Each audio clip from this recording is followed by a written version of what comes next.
we can argue endlessly about who was the greatest Starfleet captain of all time and why it's Benjamin Sisko, but it's far more fun to just appreciate them for all their various levels of brilliance. In fact, pretty much all the greatest moments in Star Trek history have been derived from the occupant of the captain's chair reaching deep into the darkness of mild peril and bursting out a shock piece of ingenuity to save the day. But in the annals, double N of the law, what ranks as the best decisions? What moments of astonishing bravery and leadership would some sort of Federation museum recreate in great holographic detail for both your education and your entertainment? Well, I've not got anything else to do for the next 12 minutes, so let's find out. My name is Adam Cleary, and these are 10 genius decisions by Star Trek captains.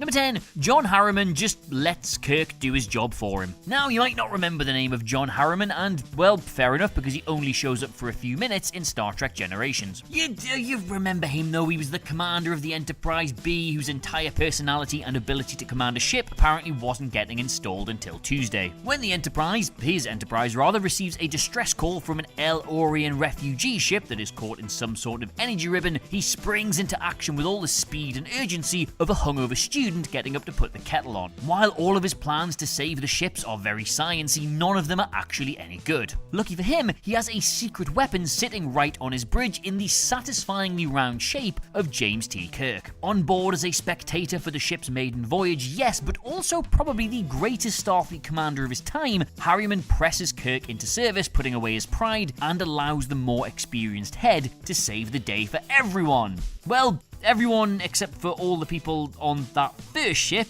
and the 103 people who didn't get off the second, and Kirk himself. Still though, smart move. Number 9. Pike decides to share his Academy transcript. Yes, Captain Christopher Pike found himself with a difficult task when he took command of the USS Discovery. The ship's previous captain, Gabriel Lorca, turned out to be a mirror universe imposter who dragged the crew into his dark realm and forced them to take part in his devious plan to overthrow the Terran Empress. This naturally created some trust issues. With Starfleet ordering the ship on a mission of immediate importance, Pike needed to gain their respect quickly. So in a spur-of-the-moment bit of brilliance, he elected to leave his entire Starfleet service record on the main viewer for display, warts and all. It highlighted his commendations and what a swell guy he was, yes, but also his glaring failures at Starfleet Academy and even his childhood asthma. This amazing display of humility immediately ingratiated him to his new crew, and in the process allowed them to get to work rather quickly. What a guy.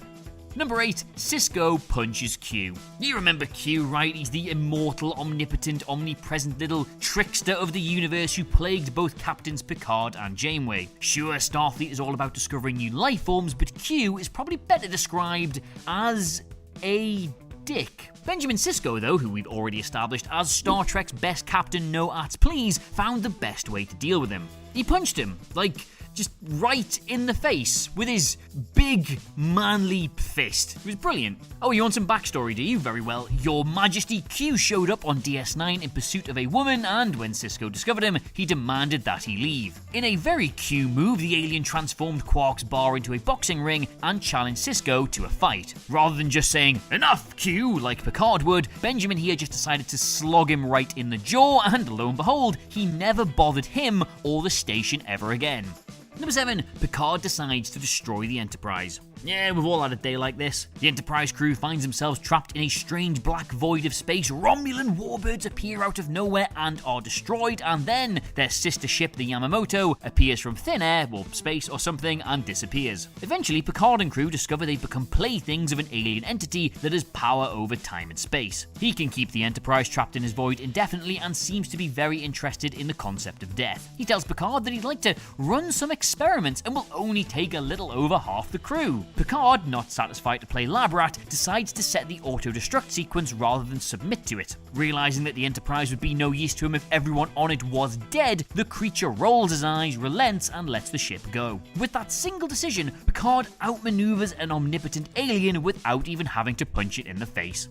Number 6. Sisko decides to poison a planet. Before the start of the Dominion War, Starfleet's biggest concern was probably the Marquis. One of their most effective lieutenants was a former Starfleet officer named Michael Eddington who, having turned his back on the show's principal cast, Sisko was ordered to capture. Complicating matters though, he was formerly Sisko's security chief on board Deep Space Nine, making this incredibly personal. Basically, as a freewheeling outlaw of the Marquis, Eddington isn't having to worry about doing the right thing while he's trying to win a political war. Thus, he just goes around attacking attacking whoever he wants, quoting loads of stage shows, and eventually poisoning the atmospheres of several Cardassian worlds. Sisko, realizing that Eddington will permanently have the upper hand if he has to abide by Starfleet regulations, does the last thing he'd expect. He disregards them and fights fire with fire by poisoning the atmospheres of several prominent marquee bases. With all of his options removed, Eddington is forced to hand himself in. Number 5. Picard decides to antagonize his torturers. Speaking of the Cardassians, along the border with the Federation exists the planet of Celtris 3. Late in the 2360s, Starfleet suspected the Cardassians of developing illegal weapons on this planet and sent Picard on a covert mission to investigate. As it turns out, though, the Cardassians had set a trap designed to capture Picard so they could extract information about Federation plans and defenses. What follows is a battle of will between Picard and his Cardassian torturer, Gul Madred. In a momentary lapse of judgment, though, Madred shares too much with Picard and relays a story of his childhood, when he was beaten up by a group of older boys. Now yes, they stole his food, but he brags that they had to break his arm to do it. His story is meant to prove his resolve to Picard, but in an act of pure brilliance, he uses the information against his torturer. He tells him that no matter how much pain he inflicts, Picard will only view him as a sad, scared little boy, and completely flips the power dynamic in the process.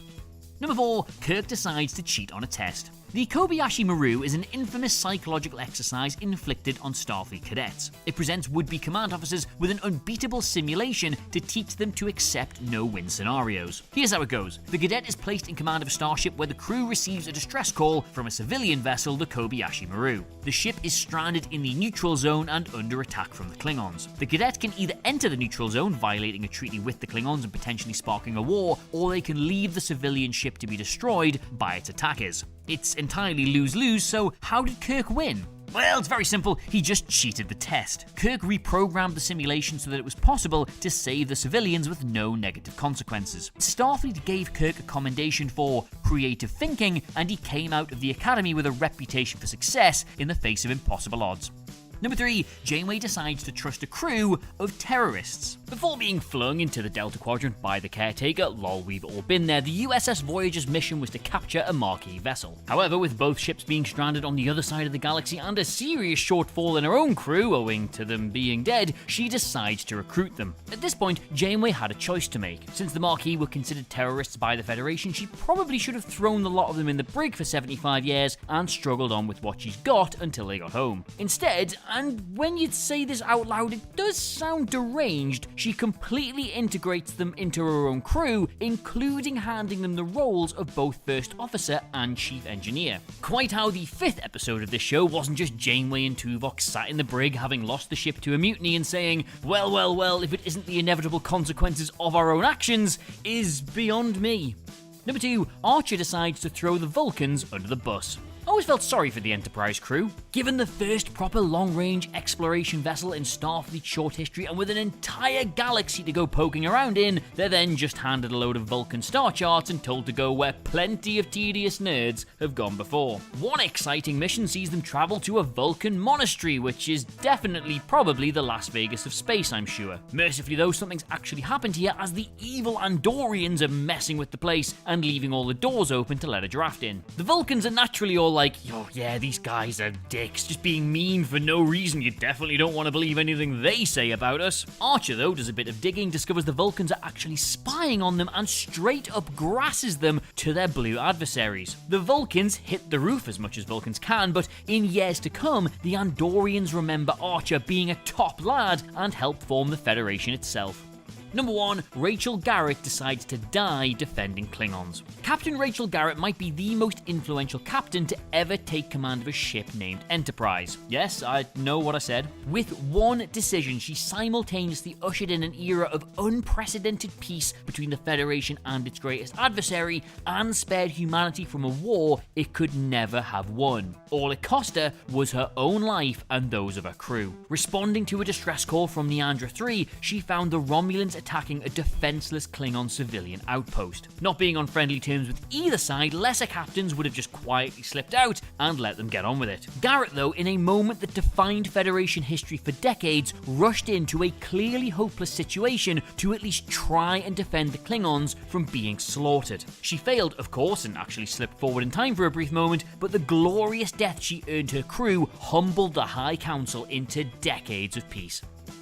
So there you have it, those are 10 genius decisions by Star Trek captains, read to you by a man whose best decision was deciding to do all of his voiceovers from home in his pants. Let me know what you made of it all in the comments below, and of course don't forget to like, share, and subscribe. But in the meantime though, thank you so much for watching. I have of course been Adam Cleary, and I will see you soon.